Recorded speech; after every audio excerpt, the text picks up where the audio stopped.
The level select screen is an easy way to cut up content and allow the player to choose how they wish to tackle the game. As time went on, developers found new ways to immerse the players. One of these ways was to take the level select screen and turn it into a hub world. A hub world would be a place where the player can interact with things and walk to their next destination.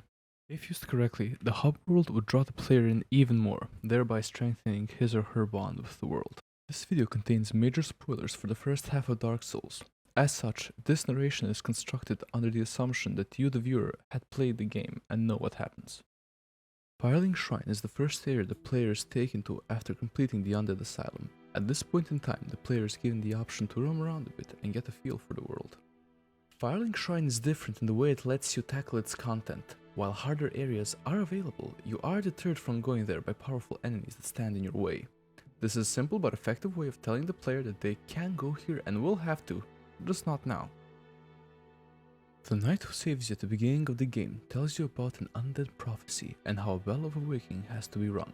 The crestfallen warrior in Firelink Shrine tells you that there are actually 2 bells that have to be rung.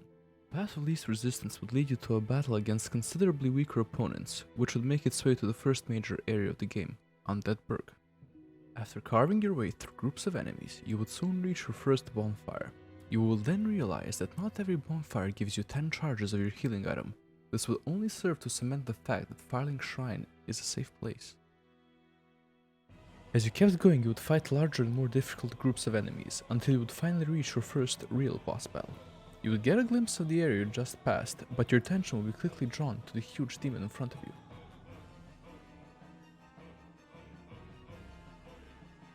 With enough luck and determination, you would defeat the Taurus demon, and you would actually feel like you were making progress.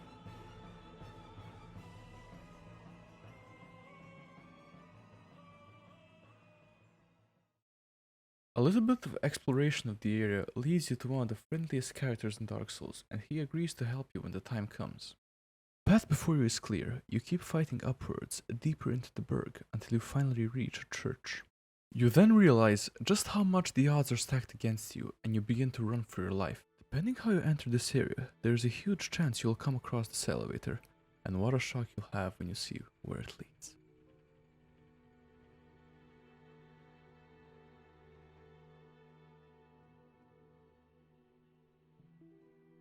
You would quickly run to the bonfire, refill your Estus, and feel a sigh of relief, because, in a sense, you made your way back home. With renewed invigoration, you would get back up and you would face the challenges in front of you. If you kept your eyes peeled, you would come across a knight in a cell, and he would beg you to let him out, promising to help you when he could. Provided you do rescue him, he will leave his summoning sign in front of the boss room, and along with Solaire, you can summon him to help you out during the fight. When more than one person is involved in a boss fight, it becomes significantly easier because the boss has to choose who to attack, leaving it open for attacks by the other person.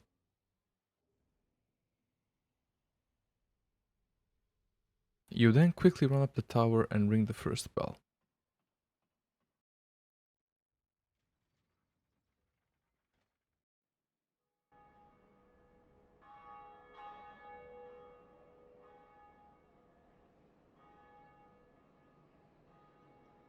Talking to the NPCs after the fact would in some cases provide backhand compliments, and in the case of your new ally, an attempt to distance himself from you. If you went into the church head-on, or at least unlocked the giant gate shortcut, chances are you came across the basement key, and this would give hints as to where your next destination lied. Immediate exploration was rewarded with a shortcut to the first bonfire.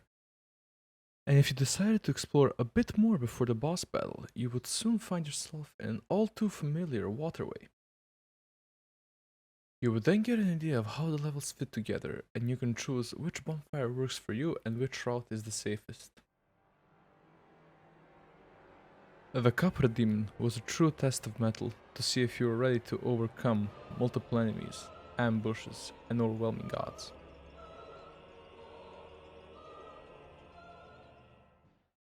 Defeating him granted the key to the depths, and this place would only exemplify just how far you had to go from home, going deeper and deeper and deeper until you finally found the bonfire in a small, isolated, claustrophobic room. At this point in time during the first playthrough, it is highly unlikely the player knows about increasing Estus charges through burning humanity, so a player has to make a tough choice. 5 more charges and running back all the way from Firelink, or the closeness and claustrophobia of this small room. Regardless, you would have to keep going down deeper and deeper, fighting enemies and bosses many times your size, in hopes of finding the second bell. The boss of this area, the Gaping Dragon, no doubt a terrifying encounter for any first-time players. He appears to have swallowed the key to Blighttown, and when you open up the gate after beating him, you realize just how much farther down you still have to go before you're done. If you thought claustrophobia from the previous 2 areas was bad, Blighttown does the complete opposite. Wide open areas, but unfortunately, you can fall down almost anywhere. And fighting your way all the way down is not an easy task either, because at the bottom, what awaits you is a poison swamp, just waiting to sap your health. After defeating one of the more memorable bosses of this game, you go and ring the second bell of awakening. This is what the game has been building up to. The fate of the undead is finally to be revealed. But it also means that you don't have to go down anymore. It's nice to see the sunlight again.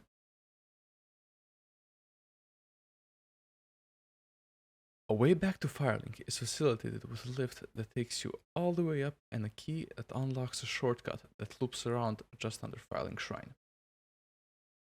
You made your way up the elevator, happily running to the Firelink bonfire, but then you realize you can't rest there and something is horribly wrong. The Firekeeper has been murdered. You loot a black eye orb and it tells you that the Firekeeper's killer is in Anorlando, and so you make your way there. You felt robbed and violated of the only place you could truly be safe, so you head forward through Dreaded Sands Fortress, overcoming every deadly obstacle in your way.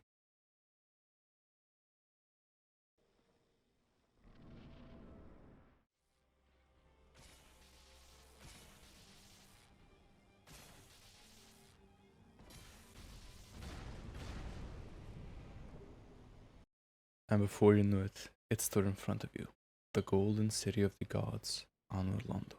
Soon hereafter, the black eye orb starts quivering, and you realize it's time to get your revenge.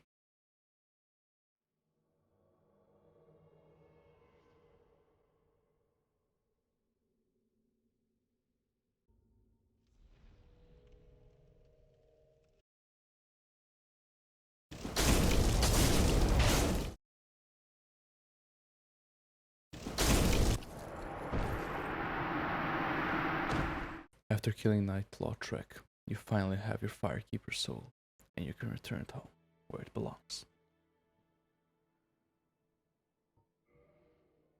And this is how Dark Souls manages to make Firelink Shrine feel more than just a simple hub world. But what about the other games?